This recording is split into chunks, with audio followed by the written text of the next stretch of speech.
A ce akwai wasu 'yan ta'adda a Najeriya waɗanda an san su, an san iyayensu, an san garinsu, suna alfahari da wannan. Muna da labarin ma har bukukuwa suke na maulidi.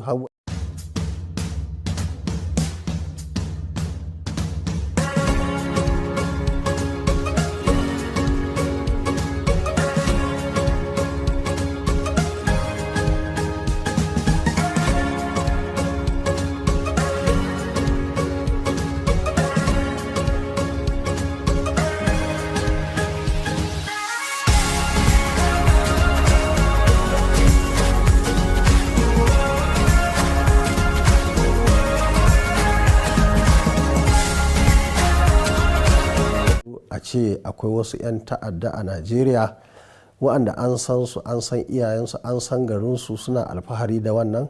Muna da labarin ma har bukukuwa suke na maulidi, har waɗansu abubuwa suke yi, su je su ɗebi kayayyakin al'umma su kashe mutane, an san inda suke a zaune.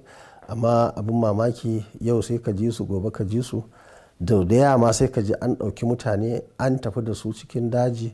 Kuma duk dajin nan fa ba wani nisan duniya ne, wani a China ko a wani guri ba, a babur suke ɗauka su tafi da mutane. Shine mutanen nan suna nan sun yi sunansu ya shahara a ƙasar nan, wasu ma sun fi manya-manyan jami'an tsaron suna. Mutanen da yawa sanda suka fara yawancin makaman 'yan sanda ne da sauran jami'an tsaro suke zuwa su farfasa abubuwa a gurinsu, su kwata su tafi da su. Bayan da za a ce wa'annan mutane sun fi karfin jami'ai. Sau da yawa zan ji an ce mutum babur 100 da mutum 3 ko babur 100 kaza da mutum 3. Sojan Najeriya guda nawa ne? Sojan 'yan sandan Najeriya guda nawa ne?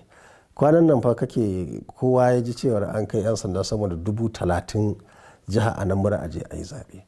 Ai wa'annan da yanda ake da kwakwaran tsari ne, ai daga can Anambra sai a wuce da su ko Sokoto ko Zamfara ko Kebbi ko wani guri wanda ake da irin wannan irin matsaloli.